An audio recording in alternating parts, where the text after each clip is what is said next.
Hello Internet, Taliesin here, and today we're talking, well, let's see if you can guess. I'm going to give you 3 guesses as to what we're talking about today. Sylvanas! Yes, you're right, you got it in one. The Sylvanas Warbringer short, the new animation, the follow-up to the Jaina animation. Kind of. Because Teldrassil has burned, and so has pretty much the entire internet. The WoWsphere right now is up in flames, up in arms, it's distraught, it's angry, it's all number of things, and a lot of it is to do with this new animation, but also with Chapter 2 of War of Thorns. We're going to take a deep dive into this animation like we did with the Jaina one and analyse it as best we can, the different themes and motifs. Also, we're going to go a little bit further than that and look at what this means for the story of World of Warcraft, for Sylvanas, for the Horde, and yeah, for the community as well. So this is not a reaction video. I've already watched this cinematic, frankly, far too many times. And just as importantly, we're going to be talking about the Horde and Alliance scenarios in Chapter 2 of the War of Thorns leading up to this cinematic as well. Because the Sylvanas Warbringer is incredibly different to the Jaina one, because this isn't a standalone thing like the Jaina one, or I suspect the Ashara one will be. The first time we saw this was in-game. So to really appreciate it and understand it, we have to look at the gameplay either side of it as well. So without further ado, join us as we talk about Warbringers Sylvanas, okay? Go, go, go, go, go, go, go, go. So with all that said, I've been thinking about how to structure this video, and I think by far the most satisfying way will be just to start with the actual cinematic itself. I know that we're going to go back and talk about the build up to it a little bit later, but I feel like we just want to get in there and talk about this straight away. So, like I said, I'm going to be stopping and starting this, but we start off with the exact same kind of floating, smouldering ash in the air effect that we get at the beginning of the Jaina short. And just like the beginning of the Jaina short, that fades into the camera panning right and loads of swords sticking out of the ground. And not only that, but just like the Jaina short, our first sight is of a ruined landscape. We see Jaina in amongst the swords and the ruins, which even after all these years still has the purple glow of the mana bomb sort of alive and crackling on the floor. And here, of course, we see the aftermath of the Battle of Darkshore. But the two images clearly referencing each other. One big contrast to that, though, is that amongst all of this destruction, there's something very, very much alive in this image. And that is, of course, Teldrassil, the world tree itself, looking a lot more healthy than it does in-game. Here it's more like a fully formed tree bathed in kind of heavenly light and wisp glow. This is, of course, an image that we're all incredibly familiar with from BlizzCon when they actually announced Battle for Azeroth in the first place. So straight away, this is making a statement. It's saying all of this is about to get explained to you. We have the 3 figures of Saurfang and Nathanos, and of course Sylvanas, seen from behind regarding the tree, and who we now know is Captain Summermoon with the arrows in her back. Loads of speculation that this could have been one of the Alleria sisters. I always thought that was a little bit of a stretch, to be honest. It was kind of clear when the datamine broadcast text started coming up for this scenario that this soldier, this captain, this Summermoon character was really important. In fact, really interestingly, there was datamine broadcast text for quests in Chapter 2 of the scenario that actually had you going after Summermoon and fighting her yourself. It's interesting that they decided to take that out. Maybe taking responsibility away from the player for what happens next. That's something we're going to talk about quite a bit. Secure the beach. Prepare to invade the tree. And the plan remains what it has been so far, to invade the world tree, and here they have it at their mercy. Only innocents remain in the tree. This is war. No. This is hatred. Sylvanas says, "This is war," and Summermoon replies with, "No, this is hatred." And I feel like this may be the most important line in the entire cinematic. Because if you go onto social media at the moment and you see people talking about this, the player base is finding it very difficult to understand Sylvanas' motivations for a lot of what happens here. And I think Blizzard do an okay job of presenting that in this cinematic. Sylvanas replies to that accusation of her motivation being hatred with, "No, this is war," which I think is a sentence that a lot of Horde players have been kind of grasping at up until this point. Yes, we're essentially building weapons of mass destruction. Yes, we're marching on a territory with the express intention of killing their leader and occupying their city. But yes, this is war. You were defender of your people. Do you not remember? I remember. A fool. Lady Windrunner, you were defender of your people. Do you remember? And Sylvanas leans in and whispers in her ear, "I remember, a fool. And then we go into this frankly awesome flashback of her as the Ranger General Sylvanas Windrunner defending Teldrassil against the Scourge invasion of Arthas. A scene that was of course played out in Warcraft 3 and which, as we will see, involves quite a lot of fooling. So first of all, I love all these tulips everywhere because it allows us to have those yellow petals wafting through the air, floating on the breeze, like we saw the ashes of the Battle of Darkshore floating on the breeze at the beginning of this cinematic. Here we're seeing a pristine, beautiful land falling to the ravages of war. And then half a second later, we see this high elf mother and child fall into the picture, onto their faces, and at the mercy of the oncoming Scourge. Take her! Run! And at this point, of course, the Ranger General is all about preserving life, protecting life, saving life, and giving her people hope that they will survive. All things that we will see her reject in just a moment. Because here is Arthas and his Scourge army. And of course, Arthas' journey throughout the Frozen Throne is often referred to as the fall of Arthas. He was a great and powerful paladin, a brave leader, who made some controversial choices in how to best protect his people, and that led to his downfall. And there were a couple of moments in the Jaina cinematic that we pointed out that reminded us of various Arthas elements, like the raising of her father's galleon being like the raising of Sindragosa. And it's fair to say there are quite a few similarities in this as well, even beyond the fact that he actually physically appears in this cinematic. So here we see Sylvanas being a bit of a badass, like she is in the cinematic for Battle for Azeroth, because this is pretty badass. She slides along the floor and like does a really cool knee slidey slashy thing, which, let's face it, is kind of showing off, and she regrets it instantly because it leads her right into the path of Arthas' sword. And we see the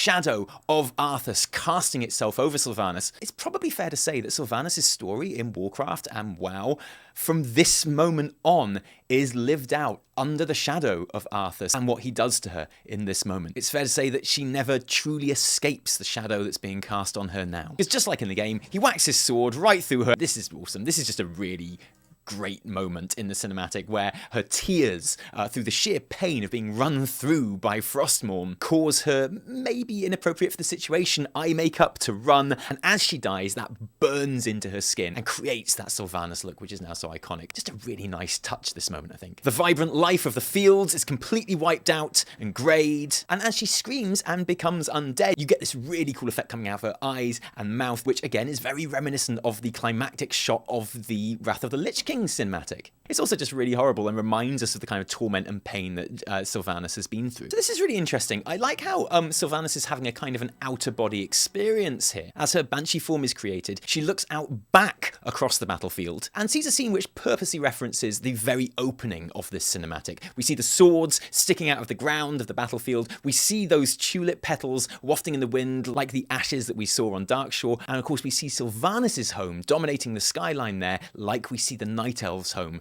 dominating the skyline at the beginning. The main focus, though, is of course that mother and child who didn't escape the murder and destruction, and you can see the pain and despair that that causes for Sylvanas. More than actually being physically killed herself, more than the fact that the battle is over and the city is all but lost, she knew she was making her final stand, but she'd put her hope into these two innocents escaping. At least these two will survive. And this moment in the cinematic is kind of suggesting that it's this much smaller scale, more individual tragedy, which is kind of the final tipping point for Sylvanas. If she couldn't even save them, what was the point? Where is the hope? Then we get a cool Banshee scream, obviously, and the kind of horror movie moment of her bursting through the smoke in her new final form of death. I love this kind of glowing red thing they've been doing since the Battle for Azeroth cinematic. The idea that her eyes are glowing, but because she's dead, you can see that light kind of shining behind her skin as well. I think it's awesome. And as if all those themes I was just describing as we watched it there weren't quite obvious enough as we were watching it, Sylvanas basically just says it out loud at the end here. And interestingly,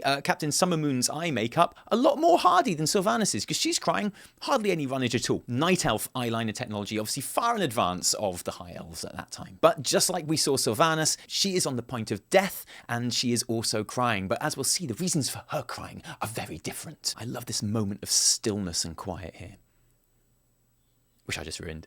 Don't grieve, you'll soon join your loved ones. Now, there's kind of two things going on here. One is just being like the badass baddie right here. She's kind of doing her victory lap. She's doing the kind of sneering final words that we all expect of a baddie who is about to win. But I think it's important to realise that she also genuinely thinks she's right. For her, life was pain. It was suffering. It was loss. I think that Sylvanas genuinely believes that she understands the world more than the living do. And I'm willing to believe that she genuinely thinks that being undead is better than being alive. And if only more people were dead, they would realise that and agree with her. And this is important because it informs so much of what she does. And now we're getting to the really important stuff. Just when the cinematic is going out of its way to draw parallels between the death of Summermoon and the death of Sylvanas, they're both crying. Sylvanas smudges her eye makeup across her face just like she had when she died. Sylvanas is telling her, don't worry, it'll all soon be over. You'll be in a better place. You'll be with your loved ones soon. And you're kind of thinking maybe she's going to raise Summermoon as a Banshee or as a member of the Forsaken. Summermoon throws a curveball and says, I grieve for you. You've made life your enemy, and that is a war you will never win. And that's a moment of truth right there, because that's exactly what has happened. And behind them, dominating the scene, is this grand symbol of life. The world tree, glowing ethereally. You can kill us, but you cannot kill hope. To which Sylvanas replies, can't I? And we're going to talk in a little moment about people's reactions to the cinematic and to the storyline of Sylvanas doing what she's about to do. And I will talk about how I feel about it as a plot development as well. But this, for me, does explain it. At the very beginning of this questline in Chapter 1 of the War of Thorns, when you meet Sylvanas in the Undercity and she tells you of her original plan, she says, we must strike now, we must wipe out the Alliance in Kalimdor, we must get rid of the Night Elves from Teldrassil, and we must crush their morale. We must destroy their hope. The original plan was to murder their leader, Malfurion. We know that doesn't quite happen in the storyline. We don't know if Sylvanas knows that here or not. It kind of doesn't matter, because what we see is the contrast in these two deaths. When Sylvanas died, she cried because a sword had gone through her. She was crying with pain. And then when she saw the dead family in the field, well, you saw the look of anguish on her face. You saw the hope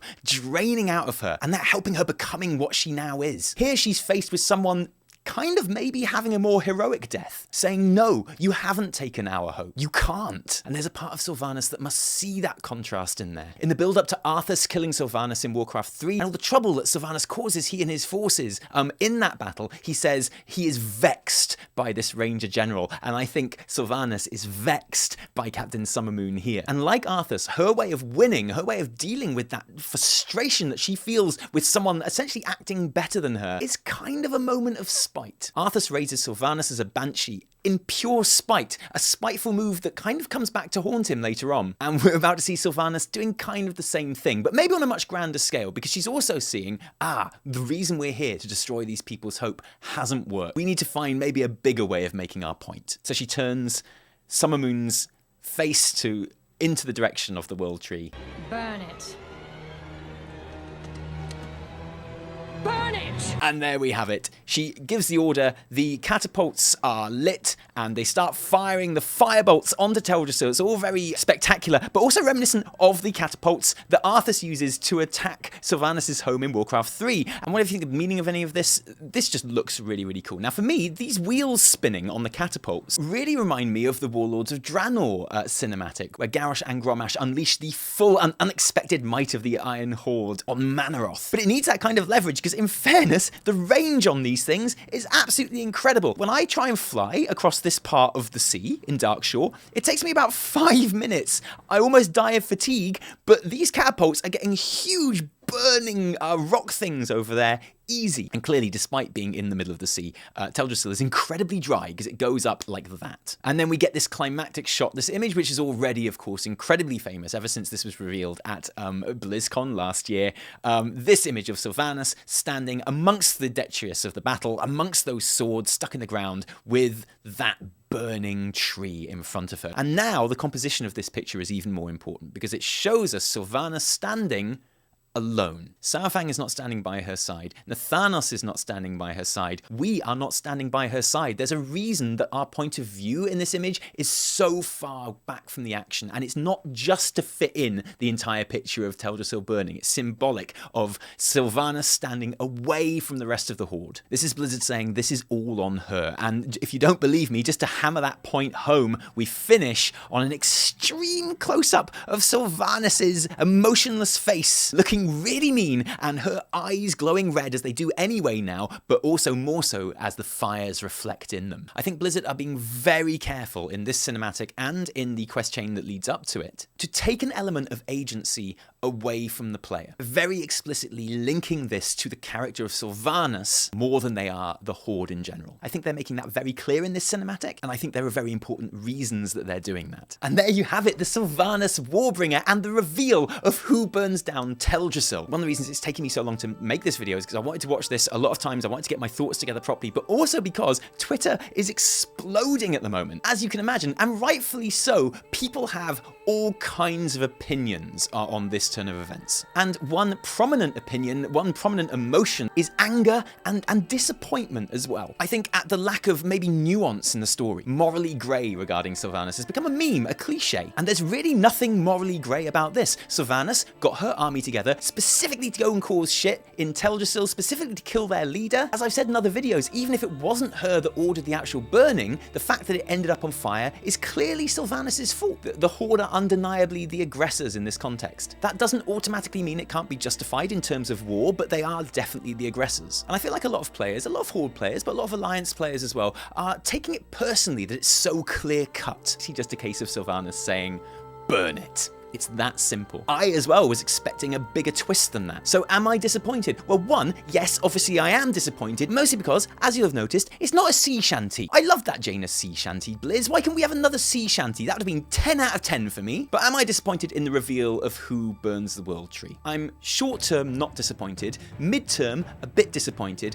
and long-term not disappointed. So that's kind of 2 out of 3 not disappointed. Let me explain. In the moment that it happened, as I played through the scenario and got to the cinematic, and I think that's very important, I saw this cinematic after playing through the scenario. I didn't just watch the cinematic flat out. I played through on my US account on Horde and Alliance and saw it as it's meant to be seen in the context of that story and that questline. So maybe that's affected my opinion on it slightly compared to some other people. But when you got to that point and you had those scenes with Summer Moon, which I thought were really effective and really good, and the bluntness of it, Sylvanas just turning around and saying, burn it. My reaction in that moment was not, oh, how disappointing. I thought it'd be far more nuanced than this. I thought it might have been Ashara coming from the sea, or Jaina, or Gen Greymane, or someone I wasn't expecting. My reaction was, oh, holy shit, boys, it is on! In that immediate moment, it was all incredibly exciting, and I wasn't disappointed in the slightest. In the midterm, I am slightly more disappointed because I was going to say it's the most predictable outcome, and that's not strictly true because, of course, I didn't actually predict it. For all everyone's saying that this is the most boring, predictable thing, I don't think there are that many people that actually did predict that Sylvanas would be the one to order the burning of the tree, despite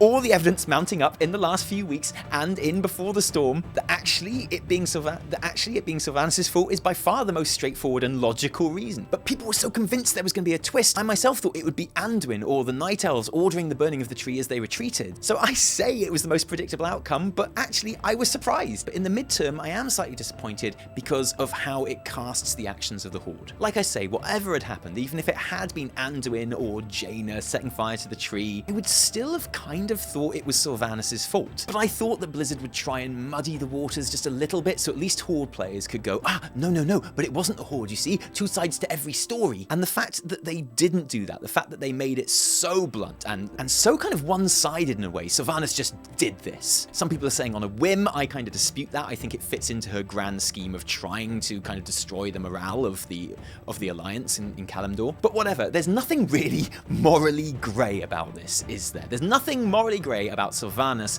as a character. And a lot of the reaction on social media and Twitter is a feeling of betrayal that they were promised something morally grey with Sylvanas. And that's a feeling I can completely understand. In an expansion like Battle for Azeroth, which is all about Horde versus Alliance, which side are you on? Who are you fighting for? Where do your allegiances lie? You have to be able to align yourself happily with either faction. And in making this so clear-cut Sylvanas' fault, in the midterm, Blizzard are making that very difficult. Because if you are a Tauren, or if you are a Nightborn, or if you are a Blood Elf, how do you reconcile this? How do you be proud of your faction? How do you hold the banner and shout for the Horde and feel it with every ounce of your body? And that's an incredibly valid question. And in the midterm, I agree with them. But in the long term, I have different emotions about it, because there are 2 ways to approach that question. How do Taurens or Nightborn or Blood Elves or any Druids think this is okay? You can take that as your starting point and go, and therefore Blizzard have done some terrible writing, or you can take that as your starting point and say, yeah, that's a really interesting question. It's really got me as a Horde player thinking about what the Horde actually is and what it means to me and my place in the Horde and what I think it should be. And yeah, how is my character going to reconcile themselves to these actions? To me, something that makes me think like that and makes me question the actions of my character, to me, that's a really interesting undermining of the entire system of how WoW works. And I know not everyone's going to agree with me and they're going to say I'm reading too much into it, but having played through the scenario on both sides, I think that's genuinely what Blizzard are going for. So let's look at some of the quests leading up to the actual burning of the tree itself. This is the Horde side that I started on. And here is my warrior, Grommish, landing outside the little village that you attack as a Horde player. The quest is called No Small Mercy. He says, I will not slay innocents. Sorry. I will not slay innocents. I'm not going to do that the whole way through. If they do not raise arms against us, we shall spare them. Enter Lord Danai and capture any civilians you find there. They shall be questioned and then released. They're not even to be kept as prisoners of war. And sure enough, when you enter the town and you start clicking on the cowering civilians who aren't taking arms against you, they're just scared, your speech bubble that you say to them is, come with us to safety, we will not harm you. The Horde aren't killing civilians here, and unlike in Chapter 1, there's no option to kill civilians just for a laugh, just because you want to, or just because you were just doing it for research purposes, like that's why I did it. And I suppose you could say this is Saurfang's Horde. This is a Horde based on honor. Saurfang probably wouldn't have chosen to attack Teldrassil like this, but he is honor-bound to obey his Warchief. A differentiation between the actions of the Horde and the actions of its Warchief. Then you hear that Sylvanas is in the middle of a big fight with Malfurion. As we find them, Malfurion has Sylvanas on her knees at his mercy. Here's Saurfang's voice saying, the Warchief faces Stormrage alone, I must, and then he throws his axe and renders him incapacitated, about to lay the killing blow. And Saurfang says, a dishonorable blow, I regret it. So straight away, we're being battered over the head with the rather unsubtle mallet of Saurfang, and the Horde in general is all about honor. And then this scene plays out with Sylvanas saying, it's all right, I had him anyway, like, I was gonna win, I was on my knees just for a little breather, don't feel bad about it, kill him, and everything will be fine. And lots of people are saying it doesn't make sense for Sylvanas to have been fighting Malfurion and want to kill him and then leave him with literally, at this point, 1% health and yet 100% mana. Who goes down to 1% health but keeps their mana at 100%? You, Malfurion, are a PvP noob. But why does it make sense that Sylvanas has Malfurion at his mercy but asks a clearly distressed Saurfang to kill him instead and then walks away? That's a little bit James Bond baddie, isn't it? I mean, that's asking for trouble. But it does make sense because this is Sylvanas trying to make Saurfang complicit in a dishonorable action. She knows what she's dealing with when it comes to Saurfang and members of the Horde who aren't Forsaken. She's dealing with what she sees as very old-fashioned and naive concepts of honor and valiance. By getting him to do it, and to get him to do it alone while she's not even there, bloodies his hands, makes him complicit in all the shit that's going down here. But of course, he doesn't, because the Horde is not Sylvanas and still has honor. Saurfang says, I struck without honor, I did not deserve to end him. Yeah, we get it. And it's from here that we make our way to Mist Edge, and we see Captain Summermoon kneeling at the mercy of the Horde forces here on the beach, as we will see her in the cinematic again in just a moment too. And then in the aftermath of the cinematic, we have, obviously, the burning Teldrassil backdrop there across the sea, and Sylvanas kind of explaining herself. When I sent you on this mission, I did not foresee this outcome. And I think that's probably fair. That doesn't mean she's not okay with this outcome, but she never planned to burn the tree. As we've already said when we were analysing the cinematic, Sylvanas has been explicit about her wanting to destroy the morale and the hope of the Night Elves and the Alliance in Kalimdor. And when it became clear in her conversation with Captain Summermoon that she hadn't succeeded, she had to up her game and she had to up the stakes. So when she says, I did not foresee this outcome, that's not her saying that she regrets burning the tree. It's not saying that she burnt the tree by mistake or anything. It's kind of her saying, we had to improvise a bit there, didn't we? Prepare for the battle ahead. I will have need of you. And what's really interesting here is I ran after the three of them as I left the beach here, and I clicked on High Lord Saurfang, and he says, now is not the time for pleasantries. Now, I think he says that line when you click on him in other places as well, but as he was walking away from the beach with Sylvanas and Nathanos, him saying that felt incredibly relevant. And then as a Horde player, you get a mount, the Undercity Plague Bat, one of the last of the giant bats to escape Undercity following the siege of Lordaeron, which obviously hasn't happened yet. Very bit of a strange description to have for this mount that I've just got after burning Teldrassil. I get the feeling that you weren't supposed to get get this mount until after next week and the actual Siege of Lordaeron and the Battle for Undercity. And I've got a feeling that Blizz kind of knew they'd be pissing off Horde players enough without making them wait an extra week for their free mount over and above Alliance players as well. I get a feeling this is Blizz copping out a little bit here. But is this entire thing a cop-out? Is this a big slap in the face to Horde players? All I can do is tell you how, as a Horde player, it makes me feel. Now, my main is Alliance just because I'm in an Alliance guild, so that's what I raid with. But I probably spend as much time playing Horde as I do Alliance overall in my thousands and thousands of hours put into WoW. And for me, this, yes, it did make me feel incredibly angry with Sylvanas. It makes me feel like she's not my Warchief. But it doesn't necessarily make me feel bad about the Horde, because I've seen within this questline them doing things the right way, them acting with honor, and Sylvanas being the ones who, on the spur of the moment, without telling her generals, has made these terrible, borderline evil decisions. And it's interesting because as a Horde player, it doesn't make me question the Horde as an entity, it makes me question the leadership of the Horde. It makes me think, what do I do next? And I know what I'm going to do next. I'm going to do whatever Sylvanas tells me to, because that's the only way I can progress in the game. And people will criticize that as a lack of agency, and I completely understand that. Please, I'm not criticizing you if that's how you feel. But for me, and I know the limitations of WoW as an MMO when I get into it and when I play it, for me, it's a really interesting undermining of that, to make me think about those orders that I'm blindly following. And this is the thing, I see a lot of people saying, oh, we're just meant to suck it up, we're just meant to be okay with it. No, that's the whole point. Blizzard quite clearly don't want you to suck it up. They quite clearly don't want you to be okay with it, because this is not the end. Like, if you stopped reading A Christmas Carol after the first chapter, you'd be like, oh, who is this Scrooge guy? He's an idiot. He's such a dick. He's so horrible to anyone. How am I supposed to empathize with this character? And also, screw all those people that just do what he tells them to just because he's their boss. Why aren't they trying to make him a better person? Why aren't they refusing to work for him or do what he says just because he's rich and powerful? The entire point of the story is that it doesn't end after the first chapter. It's a journey, and things change and people change. And most stories start you off in a bad situation that you then find a way out of. For Alliance, it's Teldrassil burning and that horrible, horrible mission where you have to go around and rescue 982 civilians in 2.5 minutes, which you obviously can't possibly do, and you know as soon as that timer starts you can't possibly do it. There's this hopelessness about it. Actually, this quest is really great for the Alliance. It makes you feel like you're losing. It's brilliant. And for the Horde, you feel like you're losing as well. Even though you've won this battle, you're fully aware that you've done it in a really bad way. Some of you Forsaken players and hardcore Horde players will be perfectly fine with burning the tree, and that's awesome too, but the majority of you won't be. And if that's how you feel right now, I'm convinced that that is how Blizzard has purposely tried to make you feel with this. Now, you might feel very disappointed that Sylvanas is just being made a flat-out baddie here. It could be seen as being lazy in a number of different ways. Throwing her under the bus just so they have a hate figure, or making her a Garrosh 2.0, because we've already had a story quite similar to this, where a Warchief has gone completely off the rails, and the true heart of the Horde has had to come and put things right. But does this betray what Ian has said about Sylvanas being morally grey? Well, we've made jokes about this, everyone in the community makes jokes about this, but actually, if you go back to the Q&A where he actually said this, is what Ian actually said in that Q&A. Azeroth is a world of grey. It's never been a world of black or white.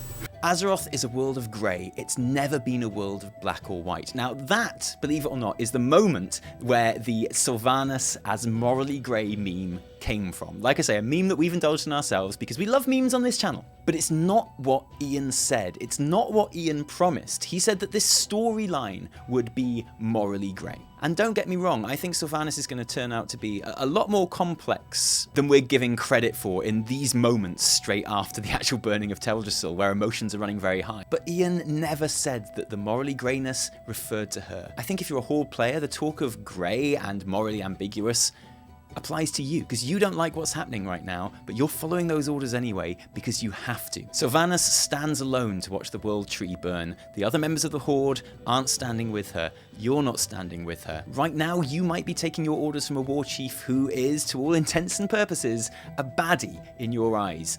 but that doesn't mean that you are. And the story of what you do about it is part of the story of BFA, which personally I find really exciting. We'll talk about it in a very different way in the weekly reset. If you're an Alliance player, how do you feel right now? If you're a Horde player, how do you feel right now? How is this going to affect how you approach your character and your faction going into BFA? Does it mean that you're not going to go into BFA? Are you so disgusted that you have unsubbed? I'm sure there's some of those as well. I almost regret saying this, but let us know in the comments below. And thank you for joining us today. If you enjoyed this, don't thank us. Thank our patrons who give their actual real-life money to make these videos happen. If you didn't like it, downvote the shit out of it. Remember, my name is Sham.